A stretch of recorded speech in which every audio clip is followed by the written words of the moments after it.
படம் வேற லெவலில் இருந்துச்சுங்க. From the beginning till the end perfect 100% family entertainment movie with a strong கருத்து டு எவ்ரி ஒன். ஸோ எல்லாருக்குமே ஒரு இம்பேக்ட் கொடுக்க வேண்டிய ஒரு மூவி தான். So from the beginning father daughter ஒரு பாண்டிங் பற்றி கம்ப்ளீட்டாகவே இருந்துச்சு. So and Ramraj sir comeback சொல்லவே தேவையில்லை. ஸோ அல்டிமேட்டாக பண்ணியிருந்தார் இதுலேயும் பர்ஃபார்மன்ஸு. ஸோ இத்தனை வருஷம் கழிச்சு வந்தால் கூட இப்போ வந்தப்போ செம்ம கெத்தா வந்து நின்றுட்டாரு. ஸோ இதுக்கு மேலேயும் நிறைய பண்ணும் அப்படின்றது தான் என்னோட ஆசை. ஸோ இது மூவி வந்து ஒரு நல்ல ஒரு இம்பேக்ட் கொடுத்து சொசைட்டிக்கு ஒரு மெசேஜ் கொடுத்து கொஞ்சம் யோசிக்க வைங்க ஒன்று பண்ணுறதுக்கு முன்னாடி அப்படின்றது சொல்ல வந்திருக்கு. பேங்க் லோன் அப்படின்றது நம்மளுக்கு டெய்லி ஃபோன் வந்து இந்த லோன் இருக்குது அந்த லோன் வேணுமா அப்படி இப்படின்னு கேட்பாங்க. Just don't get carried away. உங்களுக்கு தேவையாக இருக்குது அப்படின்னா மட்டும் எடுங்க. And you can pay back அப்படின்றப்ப மட்டும் எடுங்க. ஸோ உங்களை யோசிக்க வைக்க சொல்லுது. எடுங்க, தப்பு இல்லை, யாரும் எடுக்க வேணாம்னு சொல்ல. ஆனால் ஒரு இம்பேக்ட் லைக் உங்களுக்கு தேவையா வேண்டாமா யோசிச்சு பண்ணுங்க, ஒரு ஸ்டாண்ட் பை ஆப்ஷனோட வச்சு பண்ணுங்க அப்படின்னு சொல்லியிருக்காங்க. ஸோ இப்போ தேவையான ஒரு இதுதான் யோசிக்கிறதுன்றது தப்பு இல்லை, யோசிச்சு சிந்திச்சு பண்ணுங்க அப்படின்ற ஒரு கருத்து தான் அவங்க சொல்லியிருக்காங்க. ஸோ அல்டிமேட் இது. ஸோ ஒரு நல்ல ஒரு இம்பாக்ட், நல்ல ஒரு கருத்து இப்போ இந்த ஜென்ரேஷன் எல்லாருக்கும் சொல்ல வேண்டியது தான். ஸோ அல்டிமேட்டாக இருந்துச்சு. அண்ட் ராம்ராஜ் சாரோட சண்முகமே சாங் வராதோன்னு நினைச்சேன், அதுவும் வந்துச்சு. அங்கே எல்லாருமே கத்தணும். ஸோ அல்டிமேட்டாக இருந்துச்சு. ஸோ ஃபர்ஸ்ட் ஹாஃப் வந்து பார்த்தீங்கன்னா ஸோ ஜென்ரலாக ஓகே நீங்கள் ஒரு பிளான் பண்ணி ஒன்று எக்ஸிக்யூட் பண்ணுறதுக்கு போகிற மாதிரி தான். ஆனால் செகண்ட் ஹாஃபில் தான் எல்லாமே லோட் பண்ணி வச்சுருந்தாங்க. ஃபுல் ஸ்டோரியுமே செகண்ட் ஹாஃபில் தான் இருந்துச்சு. செம்ம ஃபாஸ்ட்டாக போச்சு. ஃபாஸ்ட்டாக மட்டும் போனது இல்லாமல் நல்லாவும் என்டர்டைனிங்காக இருந்துச்சு. ஓகே நெக்ஸ்ட் என்ன அப்படின்னு சொல்லி நம்மளை பார்க்க வச்சிச்சு. Second half was ultimate.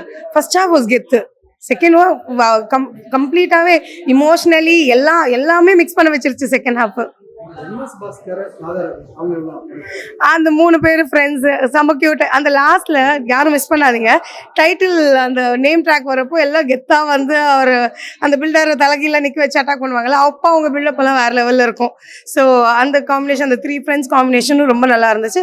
From the பிகினிங்கே Bhaskar sir வந்து ப்ளே பண்ண ரோல் வந்து கொஞ்சம் ரொம்ப இம்பார்ட்டன்ட் ரோலாக தான் இருந்துச்சு.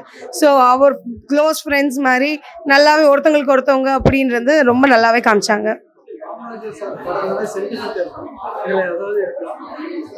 நீங்க ஏன் கேக்குறீங்க? நான் ஆக்சுவலி பெட்டு கூட கட்டியிருந்தேன். என்னன்னா என் ஃப்ரெண்டு கிட்ட பெட் கட்டியிருந்தேன். அவங்க என்ன சொன்னாங்க, பார்த்துட்டு நீ அழுவ அப்படின்னாங்க. நான் அழமாட்டேன்னு பெட்டு கட்டி இப்போ பாருங்க கையில் 500 ரூபாய் வச்சு சுத்திட்டு இருக்கேன்.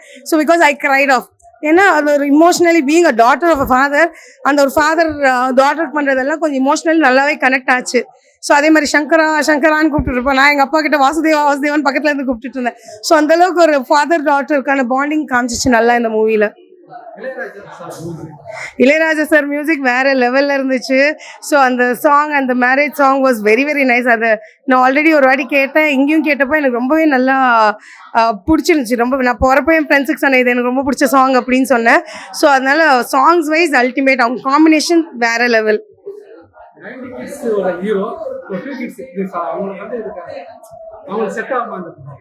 இல்லை, இது கரெக்டான ஒரு கொஸ்டின் தான். என்னன்னா என்னோட ஃப்ரெண்டோட டாட்டருக்கு இப்படி இந்த மூவி போகிறேன் அப்படின்றப்ப நிறைய பேருக்கு தெரியல. ஸோ நம்மளுக்கு தெரியும், நம்ம ஒரு எக்ஸைட்மெண்ட்டில் நம்ம சொல்கிறோம், அவங்களுக்கு தெரியல. நான் அப்போ சொன்னேன் நீ வந்து போய் பாரு, அதுக்கப்புறம் அவருக்கு ப்ரௌஸ் பண்ணி பாரு, அப்புறம் உனக்கு தெரியும் எங்கள் எக்ஸைட்மெண்ட் என்ன அப்படின்னு சொல்லிட்டு தான் நான் வந்தேன். ஸோ அதனால எங்களுக்கு அது ரொம்ப நல்லா தெரியும். ஓகே ராம்ராஜ் சார் மூவிக்கு வரோம் அப்படி ஒரு எக்ஸைட்மெண்ட்டில் வந்தோம். ஆனால் இந்த மூவி கழிச்சு இதுக்கப்புறம் இவரை பற்றி யாருன்னு எல்லாருக்கும் தெரிய வந்துடும்.